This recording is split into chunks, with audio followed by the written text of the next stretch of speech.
2026-এও Brazil বিশ্বকাপ জিততে পারবে না।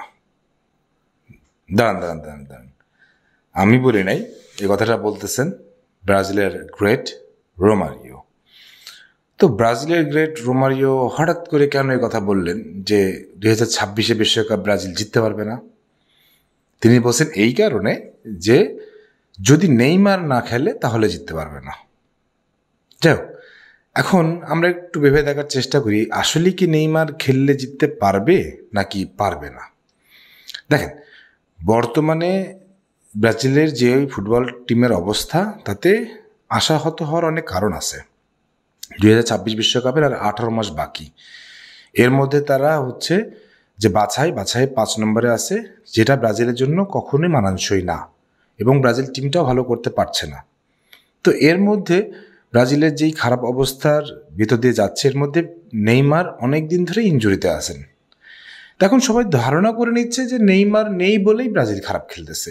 আমিও আমার ভিডিওতে অনেকবার বলছি যে নেইমার থাকা এবং না থাকা অনেক ডিফারেন্স আছে, কিন্তু বিষয়টা হচ্ছে বাস্তবতাটা কি তাই বলছে? দেখেন, রোমারিও বলতে যাচ্ছেন যে যখন প্রথম বিশ্বকাপটা পাই গারিঞ্চার কারণে পাইছে, পরের বিশ্বকাপটা পেলের কারণে পাইছে, তারপরে বিশ্বকাপ হচ্ছে রোমারিওর কারণে পাইছে, তারপরে বিশ্বকাপ রোনালদো নাজারিওর কারণে পাইছে। তো 2026-এ জিততে গেলেও এরকম আমাদের একজন নেইমারকেই লাগবে, যে ছাড়া বিশ্বকাপ পাওয়া সম্ভব না।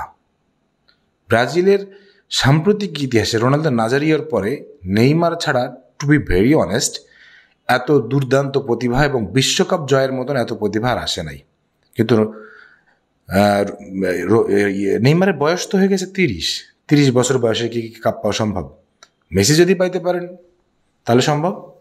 কিন্তু বিষয়টা হচ্ছে যে নেইমার এখন আসলে যেই টার্নে আছে, নেইমারকে এখন আগে ফিট হইতে হবে এবং দুর্দান্তভাবে ফিট হইতে হবে, তারপরে রেডি হইতে হবে, তারপরে তাকে আবার রিহ্যাবিলিটেট করতে হবে, তারপরে সে বিশ্বকাপের জন্য রেডি হবে। সেটা অনেকগুলো ম্যাচ না খেলার পরে এসে যদি আমরা হুট করেই ধরে নিই যে বিশ্বকাপে খেলবে, তাহলে কি নেইমার সেই পারফরমেন্সটা দিতে পারবে? এখানে একটা সংশয় থেকে যাচ্ছে। কিন্তু প্রশ্নটা হলো যে নেইমার বিশ্বকাপে খেলার জন্য মুখিয়ে আছেন এবং এটাও ঘোষণা করছেন যে তিনি 26 বিশ্বকাপ খেলবেন এবং এরপরে তিনি আর কোনো বিশ্বকাপ খেলবেন না। তার মানে নেইমার খুব ভালো করেই জানেন তিনি কতটা সুস্থ হতে হবে এবং সুস্থ হওয়ার পরে তাকে কি করতে হবে। যদি নেইমার এটা মনে প্রাণে বিশ্বাস করেন যে তিনি বিশ্বকাপ খেলতে চান, বিশ্বকাপ পাইতে চান, তাহলে পসিবল। আমি ব্রাজিলের বর্তমান টিমটাকে যদি রেট করেন, আমি বলবো সবই আছে, শুধু নেইমার নেই। নেইমারের থাকাটা একটা দুর্দান্ত ব্যাপার হয়ে যায়।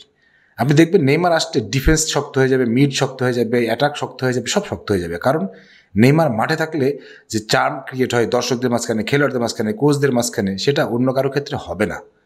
তো রোমারিও ঠিক বলছেন, এবং শুধু ঠিকই বলেন নাই, রোমারিও একটা বাস্তব কথা বলছেন। এটা যদি অনেকে মানতে না পারেন সেটা আপনার ব্যক্তিগত বিষয়, কিন্তু নেইমার না থাকলে ব্রাজিল বিশ্বকাপ জিততে পারবে না, সেটা আমি নিজেই স্বীকার করে নিচ্ছি। এই কারণে স্বীকার করে নিচ্ছি যে 121 ম্যাচে 79 গোল করে রেকর্ড ভেঙে যে খেলোয়াড়টা বাইরে পড়ে আছে, সেই যদি বিশ্বকাপে না যায়, বিশ্বকাপে আপনি কোন খেলোয়াড়কে নিয়ে যাবেন? কাকে নিয়ে যাবেন? যারা মাত্র খেলা শুরু করলো, মাত্র কয়েকটা ম্যাচ খেললো। আপনি কয়েকটা ক্লাবে ভালো খেলতেছে, কয়েকটা ইয়েতে ভালো খেলতেছে বলে আপনি বিশ্বাস করে ফেলতেছেন যে বিশ্বকাপে নেইমার ছাড়া ব্রাজিল জিতে যাবে? ইম্পসিবল। ব্রাজিলকে বিশ্বকাপ জিততে হলে 2026-এ নেইমারকেই লাগবে। নেইমার ছাড়া ব্রাজিল বিশ্বকাপ জিততে পারবে না, এবং এটা আমি একটা ভার্ডিক্ট দিয়ে দিলাম। এ ব্যাপারে আপনাদের যদি কোনো মতামত থাকে সেটা অবশ্যই কমেন্ট সেকশনে জানাতে পারেন। সব ভালো থাকবেন, সুস্থ থাকবেন। আল্লাহ হাফেজ।